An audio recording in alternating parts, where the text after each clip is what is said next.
Hi, my name is Sean Kavanagh, and I'm currently a fellow at Harvard using computational methods to simulate defects and disorder in the solid state. So my talk is a little bit of an outlier from, I think, the other talks in this session, as I'm going to shift from high entropy oxides to high entropy halide perovskites, specifically this vacancy-ordered subclass, which we identify as a new class of high entropy semiconductors. Okay. So I'm not going to spend too much of my time on an introduction, beyond saying that there has been a major growth in research interest on high entropy metallic alloys and ceramics or oxides in recent years, which of course have many different exciting and alternative properties and applications. However, the discovery and design of high entropy semiconductors, specifically having small to medium-sized electronic band gaps, has been sparse in comparison.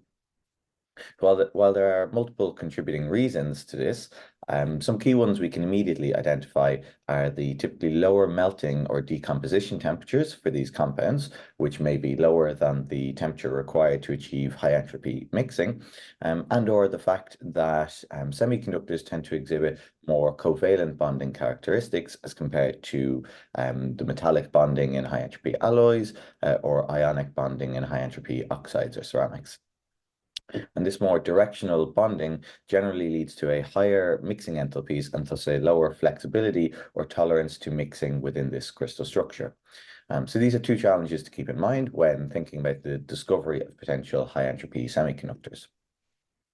A related challenge is the high temperature or high synthesis temperature itself, as well as the complex synthesis processes typically required, such as hot rolling.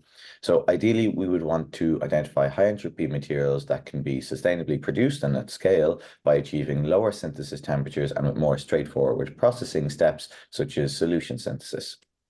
And indeed, the high synthesis temperatures required often preclude many host material classes and possibly other materials in a given device architecture, as melting or decomposition occurs before synthesis or before high entropy mixing can be achieved. Okay, so with that, how can we attempt to reduce the synthesis temperature?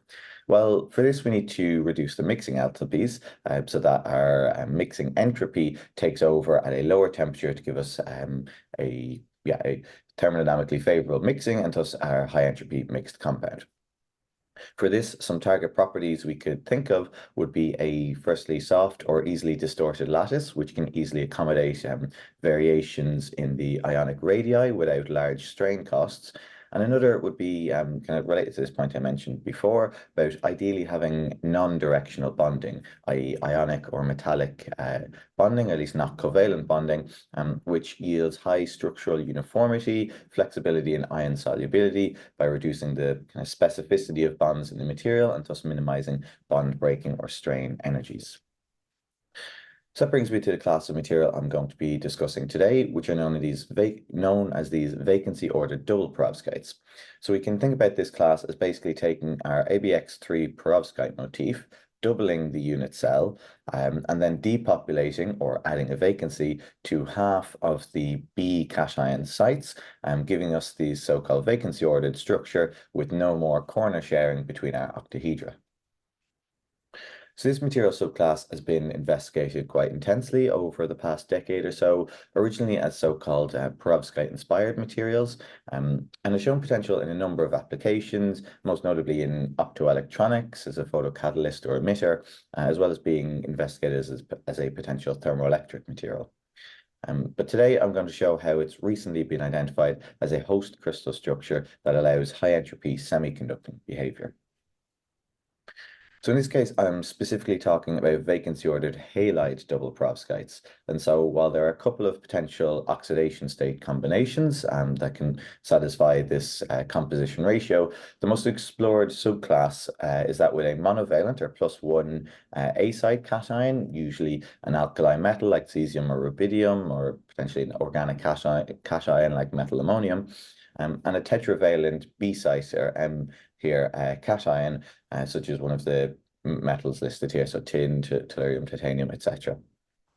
So some key properties of this material class are firstly that we have these isolated MX6 octahedra as a result of this vacancy ordering, which gives rise to a lower effective dimensionality in this structure. We also have the usually fully oxidized cations on our B site as compared to, for example, partially oxidized lone pair active cations that we have often in conventional halide perovskites, which reduces the prevalence of covalent bonding interactions and gives rise to more ionic behavior. As we have our closed shell species.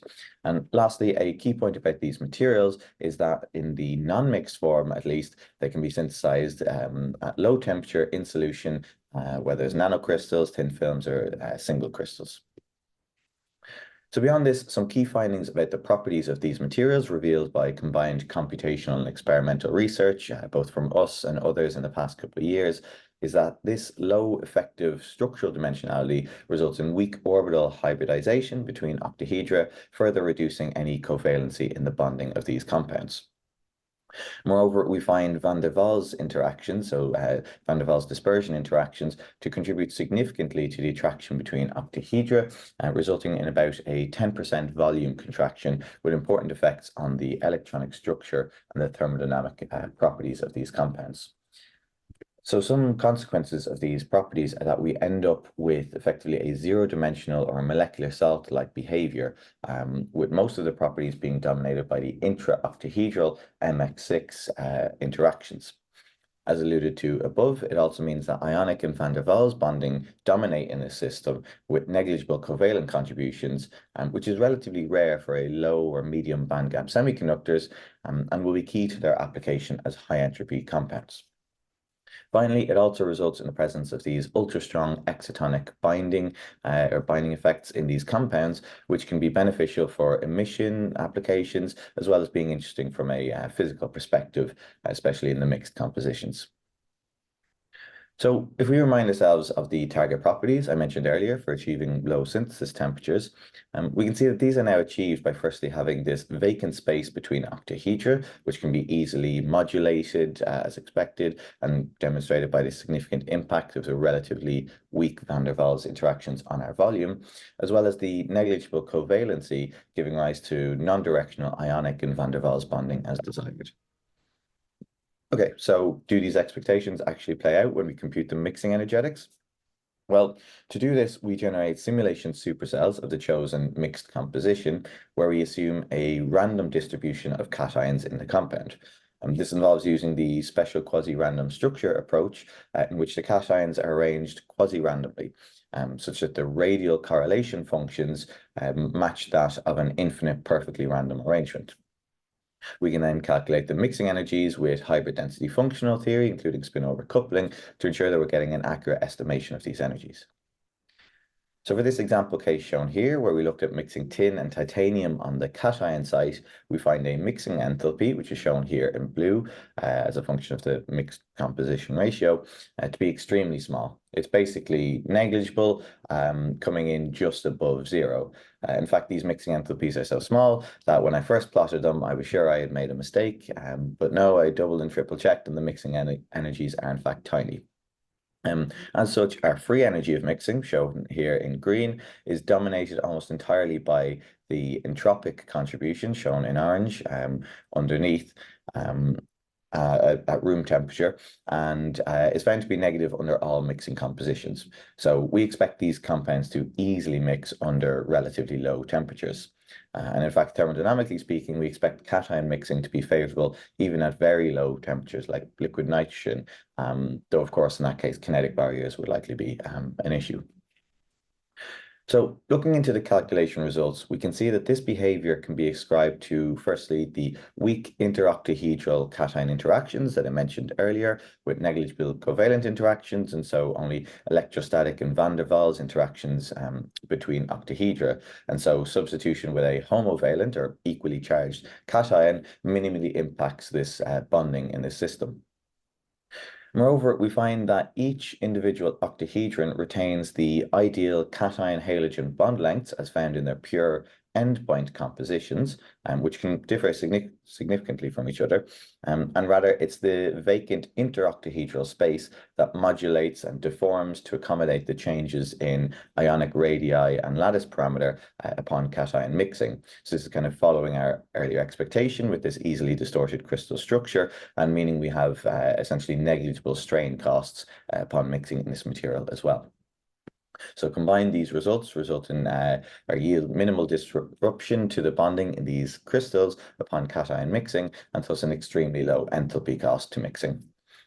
I should also mention that we've done these calculations for materials across the halide group, finding the exact same behavior regardless of the halogen identity. So the facile mixing of these compounds was demonstrated by our collaborators in Spain, who synthesized nanocrystals of these mixed compositions at low temperature in solution for the different halide compositions. I would note here that while these predictions were limited to a subset of the tetravalent +4 cations across all halides, we can be highly confident that these energetics and conclusions hold across essentially all choices of tetravalent or fully oxidized, at least tetravalent cations in this family, as the exact same bonding considerations will hold with negligible covalency and a flexible crystal structure.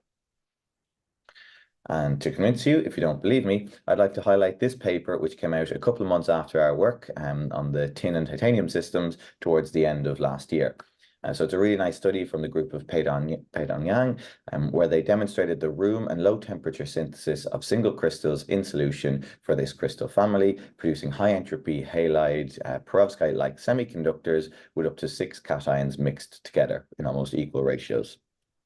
So I think this is a really exciting discovery in this space, identifying a novel class of compounds which can exhibit this rare behavior as facilitated by their unique crystal structure. So I'd like to just briefly mention some relevant properties we predict and measure for these compounds before I wrap up. So because of the negligible interoctahedral interactions I've mentioned quite a few times now, we find additive type behavior for the mixed compositions, where the resulting properties basically end up being this linear sum of the corresponding properties for the pure endpoint compositions, just weighted by their composition ratio or concentration ratio. So this is what we find both computationally and experimentally for the optical properties, for instance, where we have little to no peak mixing and essentially just an absorption spectrum matching the weighted sum of the endpoint absorption spectra. And indeed, this behavior was noted in the Nature paper from Folgaris et al. As well. Likewise, for stability, we again find additive type behavior, with this mainly being determined by the stabilities of the endpoint compositions for the given cations, along with a small stabilizing effect from the mixing entropy. So the key points on this front are that these compositions are stable with respect to decomposition in inert atmospheres, but oxidation can be thermodynamically favored for certain compositions, such as the iodides and bromides, with this being kinetically inhibited, but accelerated in water or humid atmospheres. Moreover, the stability increases as we move up the halogen group to the smaller and more electronegative variants, such as chlorine or fluorine. So overall, for stability, the choice of cations are key, as their preference to form the MO2, so titanium dioxide, tin dioxide phase, etc., is what will govern the overall stability, which is important to keep in mind when producing stable compounds in this class. One last point just to mention here is that van der Waals binding is also found to be or to significantly contribute to the stability of these compounds, and so this is an important parameter to include when modeling these materials. So the key takeaway from this talk is that isolated MX6 octahedra in these vacancy-ordered compounds yields ionic and van der Waals bonding with negligible covalency, along with a flexible crystal structure due to the interoctahedral voids.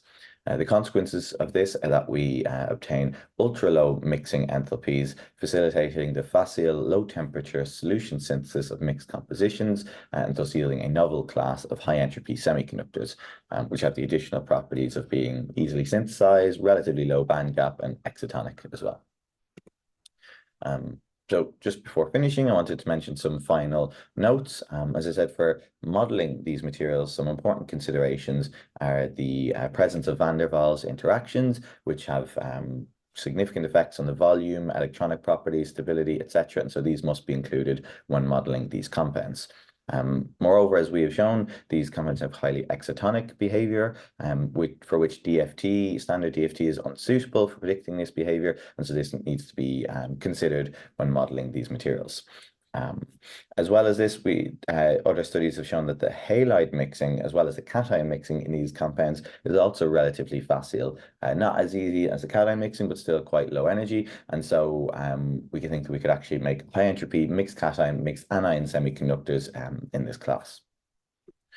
Okay, so to finish, I'd like to thank my supervisors for my PhD, Professors Aaron Walsh and David Scanlon, as well as our collaborators in Spain. You can scan the link here if you want to look at the papers, and thank you very much for your attention.